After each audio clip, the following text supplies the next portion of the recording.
Ang matagal nang itinago ay sa wakas ay lumabas na at may dalawang balita ako para sa inyo. Isa ay maganda, isa ay masama. Ang Rusya ay naghahanda ng operasyong militar laban sa Moldova, samantalang ang sandatahang lakas ng Ukraine ay nabasag ang linya ng harapan at napalaya ang mga lupang Ukrainian mula sa mga Ruso. Tungkol naman dito ayon sa utos ng General Staff, gaya ng lumalabas, itinago at hindi isinapubliko ang pag-usad ng sandatahang lakas ng Ukraine sa linya ng harapan. Kumpirmado ng Institute for the Study of War ng mga tropang Ukrainian sa kanilang operasyon nitong nakaraang 6 na buwan ay nakalaya ng 626 na kilometrong parisukat ng teritoryo sa sektor lamang ng Alexandrovsk. Ito ang bahagi ng harapan sa hangganan ng mga rehiyon ng Dnipropetrovsk, Zaporizhia at Donetsk. At sa parehong araw, naglabas ang New York Times ng isang malaking investigasyon kung saan sinabing ang Russia sa tulong ng isang tumatakas na bangkero na halos nagpalugi sa sistema ng bangko ng Moldova ay naghanda ng operasyon para pabagsakin ang katatagan ng Moldova. At ang pangunahing layunin ni Vladimir Putin ay ang magkaroon ng land corridor mula Russia hanggang Moldova na dadaan sa buong timog na Ukraine. At ang mga planong ito ng Kremlin ay balak nilang isakatuparan kasabay ng mga pagtatangkang sakupin ang buong Donbas.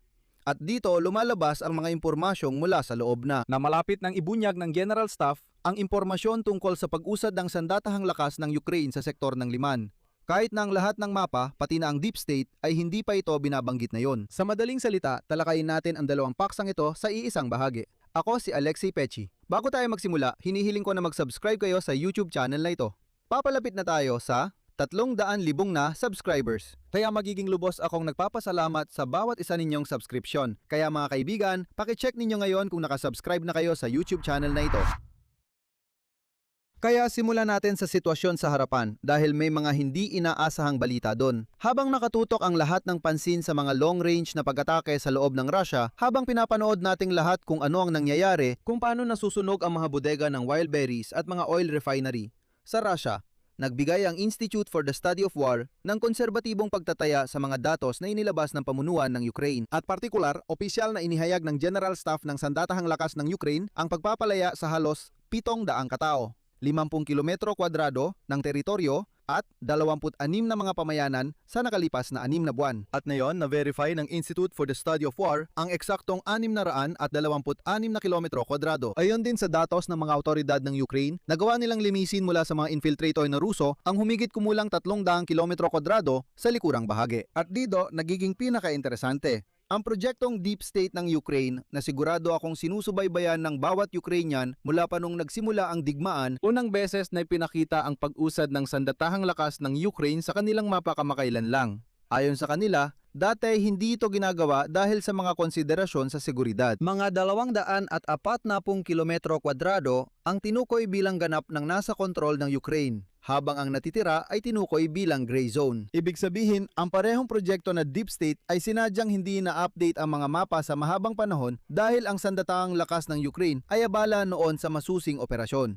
Sa operasyon ng pagpapaalis sa mga mananakop at sa pampublikong espasyo, parang walang anumang pag-usad ang sandatahang lakas ng Ukraine. Habang si Putin naman ay sumisigaw ng buong lakas na araw-araw ay halos isang lungsod ang nasasakop ng mga Ruso doon. Ang sandatahang lakas ng Ukraine ay nagsasagawa ng kanilang operasyon noon, habang ang pampublikong ulat ay nagsasabing, oo, wala namang malalaking tagumpay. Ngunit kalaunan ay lumabas nang payagan na ng General Staff ang pag-update ng impormasyon, nagkaroon tayo ng malaking pag-usad. At ito ang paghahambing na nagpapatunay ng tunay na laki ng mga nangyayari. Sa parehong panahon mula Enero hanggang Agosto, ang mga puwersang Ruso ay sumakop ng kabuuang 586 na kilometro kwadrado ng teritoryo ng Ukraine sa lahat ng bahagi ng harapan. Ibig sabihin, mas kaunti ito kaysa sa napalaya ng Ukraine sa isang sektor lang ng Alexandrovsk. At ngayon, ipinaliwanag ng mga analista mula sa Institute for the Study of War ang tagumpay na ito sa kombinasyon ng ilang mga salik, pagpapahusay ng operasyonal na pagpaplano ng komandong Ukraine, kampanya para pahinain ang mga sistema ng depensa sa himpapawid ng Russia, pinalakas ng mga pag-atake ng mid-range sa logistika ng Russia at ang kalamangan ng Ukraine sa paggamit ng mga drone, pati na rin ang pag-block ng Starlink network para sa mga tropang Ruso. Narito ang kasunod na sipi. Ipinapakita ng operasyon ang kakayahan ng Ukraine na makamit ang malalaking taktikal na tagumpay sa muling paggamit ng limitadong mekanisadong mga pangkat ng maniobra sa mga lokal na bahagi ng frontline. Kaya lumalabas na oo, nagkaroon din ng mga mekanisadong pag-atake.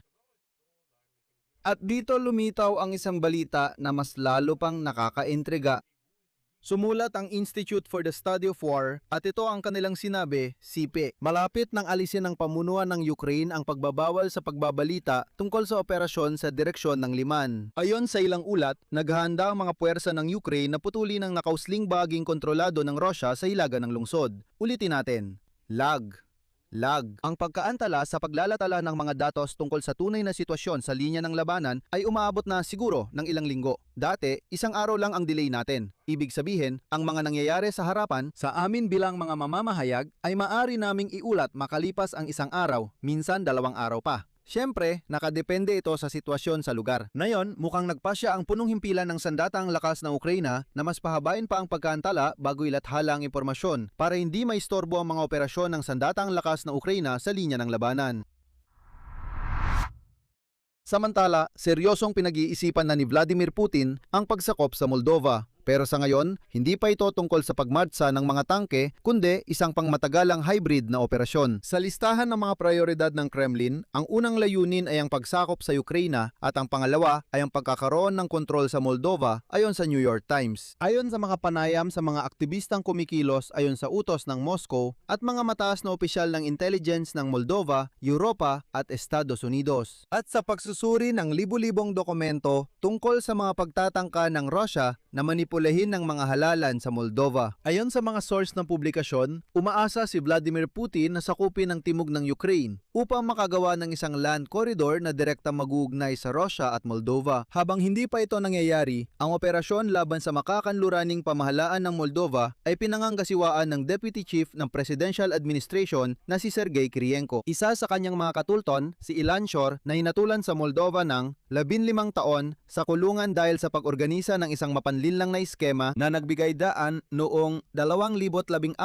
para manakaw ang $1 bilyong mula sa mga lokal na bangko. Ayon sa mga dokumento mula sa kumpanya ni Shor sa Moscow, bago ang halalan sa parlyamento na yung taglagas ng 2025, siya mismo ang nag-recruit ng mahigit 150,000 Moldovan. Binabayaran sila para sa kanilang mga boto at paglahok sa mga kilos protesta. Sandali lang, halos 5% ito ng kabuuang bilang ng mga botante sa buong bansa. Ibig sabihin, 5% ng mga botante ay sinuhulan niya. Bago ang referendum noong 2024 tungkol sa pagpasok ng Moldova sa European Union, si Ilan Shor mismo, sa loob ng 4 na buwan, ay nagbayad ng halos $20 milyong sa tinatawag na 38,000 aktivista. At dito, may isang nakakaintrigang bahagi. Ang mga tala tungkol sa mga kontak na ito ay inimbak ng programmer na nagtatrabaho para kay Shor sa cloud sa isang pampublikong folder. At ngayon, sinuri ng New York Times ang database sa pamamagitan ng pakikipag-ugnayan sa mga taong nakalista doon. Sinuri ang mga links sa mga posts sa social media at tinunton ang mga GPS coordinates hanggang sa address ng kumpanya ng developer. Malapit ito sa Innovation Center ng Skolkovo sa labas ng Moscow. Ibig sabihin, nagawa nilang sundan ang malinaw na bakas na nag-uugnay mula Moscow papuntang Moldova at pabalik. Pero sa gitna ng labanan sa politika, nag-aanda rin ang Kremlin ng tinatawag nilang mga tetushki sa Moldova. Ibig sabihin, mga goons o bayarang siga. Sa Ukraine, alam ng lahat kung sino ang mga tetushki. Ito yung mga bayarang tao na sa madaling salita gumagawa ng kaguluhan. Ayon sa New York Times, may isang kampo na binuksan sa isang liblib na lugar sa Serbia kung saan ang mga instruktor ay mga taong konektado sa GRU, ang pangunahing direktorat ng pangkalahatang tanggapan ng sandatahang lakas ng Russian Federation. Ayon sa mga kinatawa ng mga ahensya ng intelihensya mula sa 3 bansa, ang layunin ay bumuo ng pangunahing puwersa ng mga unit na dapat sumalakay sa Moldova at isabutahe ang halalan kung sakaling hindi gumana ang pampulitikang panunuhol. Noong tag-init ng 2025, ang mga Moldovan na pumunta sa kampong ito sa Serbia ay sumailalim sa 4 na araw na kurso na nagkakahalaga ng $400. Nagsanay sila sa paglusot sa mga harang ng pulis at sa pagsunog ng mga gusali. Sa mga video na nahanap ng Moldovan na prosekusyon at sa mga telepono ng mga kalahok, makikikita ang mga tao na nakakamuflage at may suot na bulletproof vest, nagsasanay gamit ang mga otomatikong baril. May mga katulad na kampo na gumana sa Bosnia at malapit sa Moscow. Doon, mahigit 100 kabataang Moldovan ang sinanay sa paggawa at paggamit ng mga aparatong pampalyab at mga improvised na pampasabog, pati na rin sa pagpapatakbo ng mga drone na may espesyal na nakakabit para sa pampasabog o panununog. Ito ay ayon sa mga dokumento ng prosekusyon ng Moldova. Ang pagsasanay ay isinagawa muli sa ilalim ng kontrol ng GRU at ito ay kinumpirma ng 2 empleyado ng mga kanluraning ahensya ng paniniktik. Mayroon ding mga payo, Pero ang hindi inaasahang detalye sa buong espesyal na operasyong ito ni Putin ay ang pagre-recruit ng mga pare. Mula noong tag-init ng 2024, daan-daang pari ng Russian Orthodox Church na naglilingkod sa Moldova ang inimbitahan sa Russia para di umano'y bumisita sa mga banal na lugar at makipagkita sa pamunuan ng ROC. Ipinapakita lahat ito na parang oo, ang mga pare ay pupunta lang para makita ang mga banal na lugar, makipagkamay siguro kay Gunjayev at iba pa. Bago bumalik, bawat isa sa mga paring ito ay pinapapirma ng isang kontrata kung saan tinutukoy siya bilang empleyado ng organisasyong Eurasia na konektado sa Kremlin. At ayun, si Shore mismo ay naging bahagi ng kanilang lupon ng Tagamasid. Pagkatapos pumirma ng kontratang yon, matapos sumali sa organisasyong Eurasia, binibigyan ng mga pari ng card mula sa Pромsvyazbank na nagsisilbi sa Russian Military Industrial Complex at nagmamayari ng 49 na kumpanya ni Shora, Apito, Nanilika para magamit sa pag-iwas sa mga Western sanctions gamit ang crypto payments.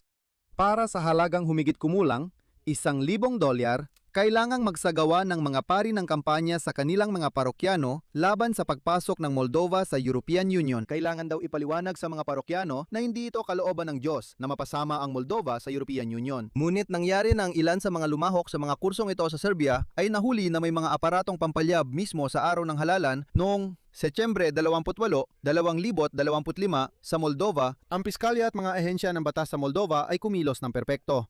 Sa huli, dahil hindi nila nagawang mag-organisa ng malalaking pagsabotahe, gamit ang mga inihandang aktivista, dumiretso na ang Russia sa mga direktang pag-atake. Noong Marso ng taong ito, binomba nila ang hydroelektrikong estasyon ng Ukraine malapit sa hangganan ng Moldova na nagdulot ng polusyon sa mga sistema ng supply ng tubig sa parehong bansa. Pagkatapos, tinamaan ng mga Russian drone sa kanluran ng Ukraine ang linyang may mataas na boltahe kung saan kumukuha ang Moldova ng hanggang 70% ng kuryente nito. Dahil dito, nagkaroon ng malawakang pagkawala ng kuryente sa Moldova. Nagtagumpay ang mga taga-suporta ng pagpasok sa EU at ng partido ni Pangulong Maya Sandu sa mga plebisito noong 2024 at 2025 na may kaunting lamang. Karamihan dito, sa totoo lang, ay dahil sa mga boto ng diaspora sa ibang bansa. Pero, ayon sa inaamin sa Chisinau, pangmatagalan ang estratehiya ng Moscow.